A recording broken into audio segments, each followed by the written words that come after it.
Naareglo ko na ang lahat.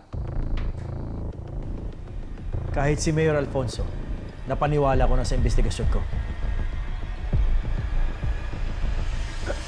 Alam mo, Chief, hindi ako nagkamali ng pagpili sa'yo eh.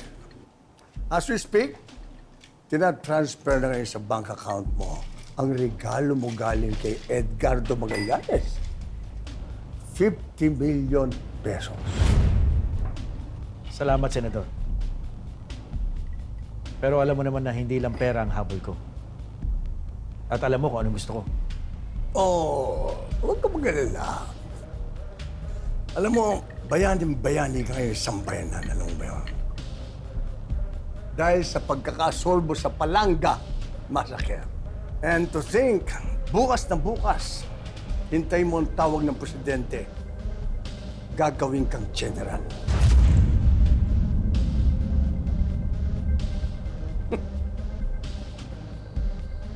Palagay mo. Well, wag muna kayong mag-celebrate. Nakarating sa akin na gumagawa raw ng sariling investigation ng anak mo, Chief. Si Officer Rafael Policarpio. Ito yung araw at oras na sinabi ni Elias.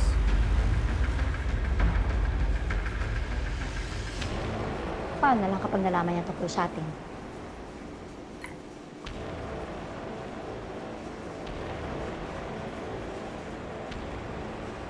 Baka dapat siguro, ngayon pa lang, dinidisiplina mo na siya.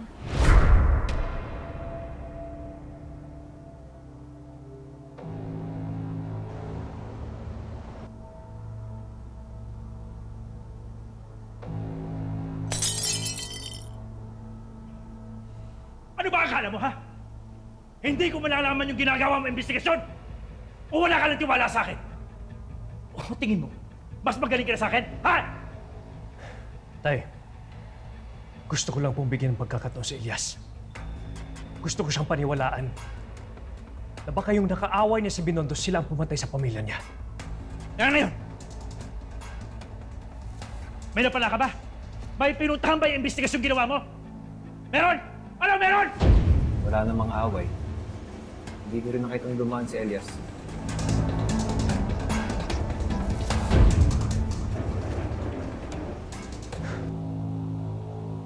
Wala, Tay.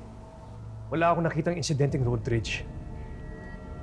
At wala po si Elias sa kalsada nung gabing yun. Of course! Magulo ang pag-iisip ng kaibigan mo. At ikaw naman, ha? Bilang pulis, dapat nag-iisip ka! Sa susunod ng papabibo ka, magtatanong ka muna sa akin. Marami ka pagkakainin bigas. Anak ng kita pa eh. Naiintindihan mo? Do you understand?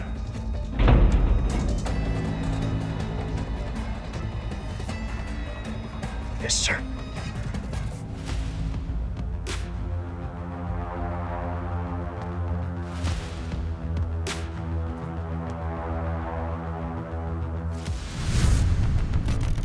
Ang sabi ng source ko, tinitingnan daw ng anak mo ang mga CCTV sa Binondo.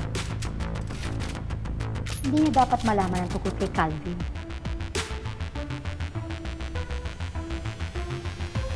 Anong gagawin natin? Huwag kayong mag-alala. I'll make sure na matatamper yung files. At hindi nila malalaman ang totoo.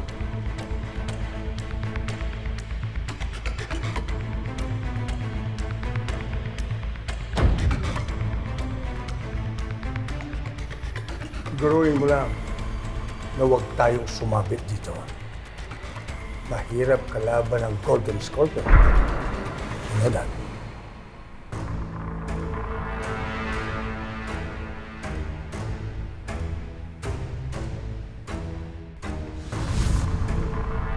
Pasensyahan tayo, anak.